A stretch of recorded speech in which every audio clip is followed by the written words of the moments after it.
So these two letters that dropped yesterday, they get sent to the Jackson County legislators from the Royals and the Chiefs on the community benefits agreements that each teams have agreed to. Sean Smith is on the Jackson County legislature. He obviously received these letters from the two teams, and he joins us now on KCMO Talk Radio.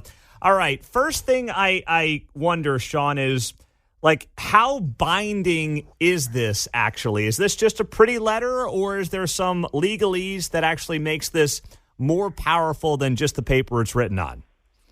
I don't see what they've provided as being legally binding in the way that their letter of intent was. The letter of intent provided us some specific written assurances and was not only authorized by the teams and the Sports Complex Authority, but also the county legislature. Those were really, for all intents and purposes, small contracts that promises, right, that were legally binding. This is a unilateral letter.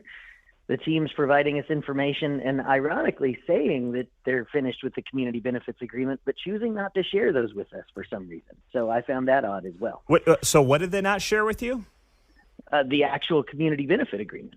So they've sent us letters that say, here's, the things that are in the community benefit agreement, but they didn't choose to send the actual CBAs over. So who would have a copy of the actual CBA? Presumably only the teams, if they've chosen not to share them with the legislature at this point, and maybe the coalition of folks that have been negotiating those with them. The other thing I'll say is that the letter highlights a number of things that are, I'll call them charitable contributions that the teams plan to make, but they don't really address one of the key things, which is normal in a CBA, which is utilizing organized labor. That was kind of a glaring absence, and I was surprised by that too. So without seeing the actual documents, I don't know if they've decided to stay silent on using union labor to build, but I would be really concerned about that just based on these letters. Okay, so you're concerned about a couple of things here, but most importantly, this is just a letter that kind of highlights there is a CBA, but they never sent you the actual community benefits agreement. Just a letter. Right. That's all you've got. Yes, exactly. Wow. Okay, Sean Smith is joining us, Jackson County legislator. He's also running for Congress against Emmanuel Cleaver. So what about, when you look at some of the things in this letter that they note here, the investments in employee benefits, affordable housing, child care benefits, health care, who would that be for? Is it presumably the people who are going to be working on the project, or is this over 40 years, and who else would that include? So the letters aren't totally clear on that. My understanding is that the community benefits agreement runs the life of the stadiums, the life of the tax.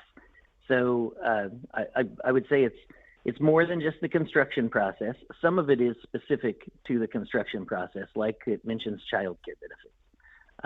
The other thing that concerns me is there's apparently a notion floating around on the internet that the legislature would appoint people who would then participate in determining which organizations this money gets given to. That's a bit concerning as well. As an elected official in Jackson County, I've come to trust that our county is going to be a good fiduciary less and less. So I'm trying to correct that. But in the meantime, if we're appointing a board that's making decisions like this, I'd want some really strong parameters around how we make sure that board is being objective and that there's not a called a loophole. So I see healthcare in here, for example. One of our legislators works for a really large, 501c3 charitable company that does healthcare here in town. So I'd be just making sure that we don't have any conflicts of interest. It seems really difficult.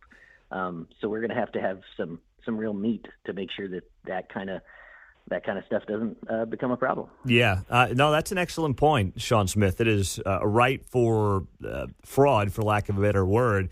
The Chief's letter does say here the community investment will be administered by a board established by the county and comprised of appointees of the county and the Chiefs.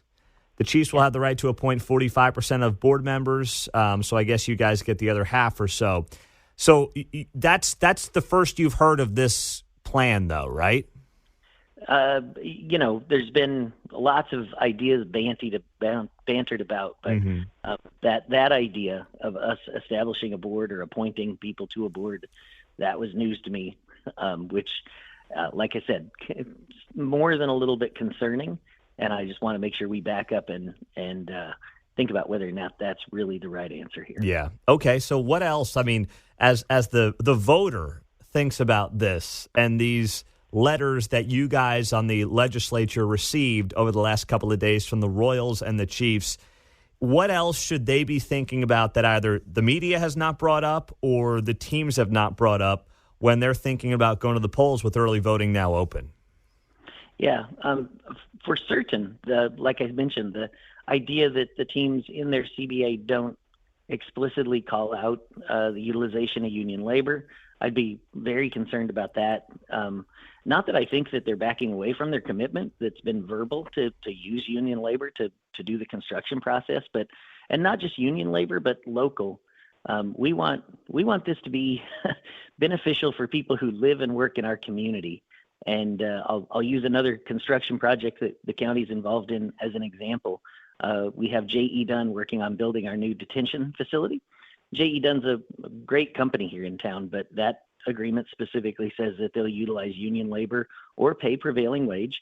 That's pretty common with government contracts. The unions make sure that we have good guys working on the projects that understand, the codes and how to be safe and all those things.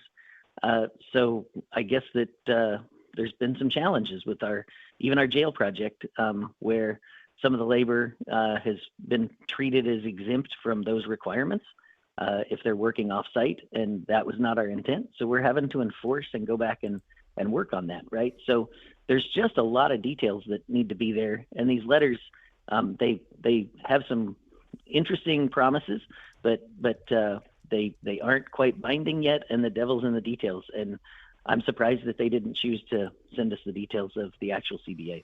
Has anyone requested those details yet? Of course. You have? Okay. And yeah. Have you gotten a positive response from them on that or no? I'm waiting. Waiting. When I got the letters yesterday, I really thought that the attachment, I noticed on my phone that I had an email and figured the attachment was the actual CBA. So when I opened it and saw that it was just a letter, I sent a couple people messages, said, can I get the copies of the actual agreements? And that's what I'm waiting on. Okay. All right. Good deal. And then, of course, listen, I get this always goes into every project of this size and scope, but the minority-owned and women-owned business thing as well. Is that par for the course on these? I mean, I don't know. I sit here and I say, can we just hire the best person for the damn job? But I know that's not how America operates anymore when it comes to big business projects. Yeah, so I'll offer that these particular goals are higher than what we would usually do. I want to say that we're at 17% minority-owned requirement on the detention center project. So this 33% is a lot higher than that.